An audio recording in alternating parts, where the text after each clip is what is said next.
महतरम दोस्तों साहाबागण এই তারিফ পবিত্র কোরআনের সূরা ফাতহার মধ্যে উড়াইছে এটা হলো মওতের বায়াত আল্লাহ তখনই আয়াত নাযিল করলো যে এরা নবী মুহাম্মদ সাল্লাল্লাহু আলাইহি ওয়াসাল্লাম সাধারণত এরা আমেরা তো হাত দিছে না ইয়াদুল্লাহি ফাওকা আইদিহিম আমি আল্লাহর হাত তাগর হাতের উপরে আছি সুবহানাল্লাহ এই মাসলা বেলেক আল্লাহর হাত কিরকম হয় এটা বেলেগ কথা আল্লাহ আল্লাহর শান মোতাবেক আল্লাহর হাত কিরকম এটার কৈফিয়ত আমরা জানা নাই আল্লাহ আল্লাহর শান মোতাবেক আল্লাহর হাত সুবহানাল্লাহ محترم दोस्तों এটা একটা বেলেগ মাসলা এটার দিকে আপনারা উপরে না যায় আমরা উপরে লাভ নাই এটা বড় বড় বিজ্ঞ উলামারা যারা আছে তারা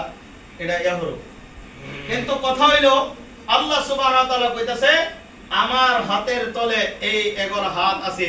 محترم दोस्तों জাগর আল্লাহর হাতের লগে জাগর হাত এতে বড় প্রশংসা আর কার হইতে পারে কই আয়াতের শেষে আল্লাহ সুবহানাহু ওয়া তাআলা কইতাছে যে আমি এগর লাগা বদলা রাখিয়া তইছি বহুত বড় আজরান আযীমা সুবহানাল্লাহ বহুত বড় বদলা আল্লাহ সুবহানাহু ওয়া তাআলার কাছে যদি এই দুনিয়া এবং দুনিয়ার সমস্ত হীরা মানিক মুক্তা স্বর্ণ রূপা যত কিমতি আর দামি বস্তু আছে এই সমস্ত দামি বস্তুর মূল্য যদি আল্লাহর কাছে একটা মাছের ঠ্যাঙ্গের বরাবর হইতো একটা মাছের ফাহের বরাবর যদি হইতো আল্লাহ এই দুনিয়ার মধ্যে কাফিররে এক গ্লাস পানি পর্যন্ত খাওয়াইলো নইলে তার মানে এই দুনিয়ার কোনো দাম আল্লাহর কাছে নাই যদি এই দুনিয়ার দাম আল্লাহর কাছে নাই محترم दोस्तों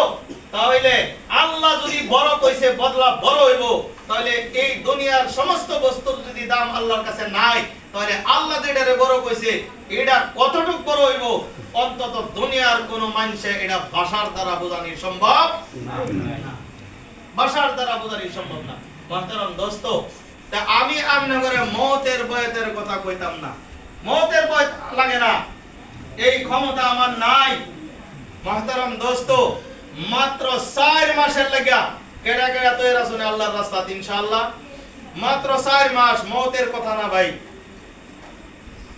মাত্র 4 মাসের লাগা কেডা তৈরা আছি ভাই